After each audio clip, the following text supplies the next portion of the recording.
In today's world, where everything is about earning more and consequently having more to spend, the true essence of wealth and financial independence has become blurred.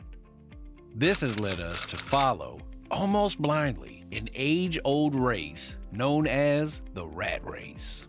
We wake up each morning, rush to our jobs, work tirelessly, and make a chunk of money, but at the end of the day, run into debt.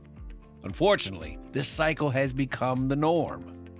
But what if I told you there's another way? A way to escape this relentless cycle, enjoy life, and still have money at all times?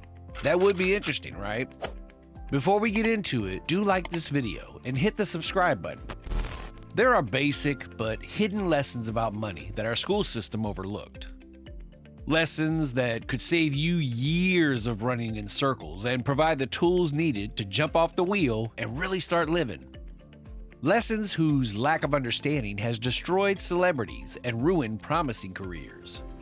You might be wondering why you were never taught this at school if these lessons are so valuable. Well, the sad truth is our education system was designed during the industrial era, with the prime goal of producing disciplined, obedient workers for factories and industries. Financial literacy was and still is an afterthought, and is often learned after making life-threatening mistakes. It's unfortunate, but that's the way it is. The good thing is, knowledge is accessible to anyone willing to learn, and it's never too late to start. But before we talk about escaping the rat race, it's important to understand the concept of money. Yes, money is a medium of exchange that makes the sales and purchase of goods possible. But there's much more to money than that. Money is a measure of value. You pretty much hand over a certain amount of money to buy a particular item because you perceive its worth to be equal to the amount of money you gave for the item. Also, you may have heard in some management class or in a movie that time is money. Well, you can't withdraw time from the bank and spend, so what does it really mean? It's simple. Time wasted won't come back, and if you get to the market earlier than before, you'd make much more money. But what you probably haven't heard is that money is also time. This is because money is the human society's most inventive time-traveling device. Unfortunately, it doesn't send you back in time to see Napoleon. It only sends economic value forward. So, if you're going to escape the rat race and master money, there's no better time than now. Now, escaping the rat race isn't about quitting a 9-to-5 job. It's about avoiding the money trap, the race to the next paycheck or material possession. Sad thing is, the rat race is often mistaken for working a 9-to-5 job. And so, people who desire more flexible jobs are advised to purchase a course or attend a program about getting out of the rat race. But the actual rat race isn't about working a 9-to-5 job. It's about living on a financial edge, such that your greater life goals and ambitions are placed in the background as you continue chasing the next paycheck, a luxurious lifestyle. In the rat race, the relationship with money is like this. It enters your life and it leaves. This is what you call your income and expenses. But I think a better way of framing this is your production versus your consumption. For most of us, we have an issue with consumption. When dealing with this, it may be best to first recognize yourself as a consumer. And what better way to start than to use a budget and track your expenses? Now, one common strategy in personal finance is building an emergency fund, a fund that holds about 4 months worth of expenses, enough to save you if an emergency occurs. Production, on the other hand, is about increasing the amount of value you can bring to a society. This is because people are paid in proportion to their perceived value in the market, and one of the best ways of increasing your perceived value is by solving a problem in the market and then selling this solution through a business at scale. This is the entrepreneurial route. And whilst most of us will be able to produce value into the market by selling our labor in the form of a 9-to-5 job, this doesn't mean our ability to produce stops there. You can start a business while working at your 9-to-5 job. But again, if you're not careful, you'll end up trapped in the vicious relay. The daily grind of long hours, the excruciating burnout after climbing tirelessly, only to realize you're on a treadmill, not a trail to freedom. The illusion that more equals better. But here's the liberating truth. Breaking free isn't about waiting for a eureka moment or a golden ticket. It's about deliberate steps, intentional choices, and understanding that freedom extends beyond making more money, but also dealing wisely with it. Good thing is, you don't need to upend your life overnight.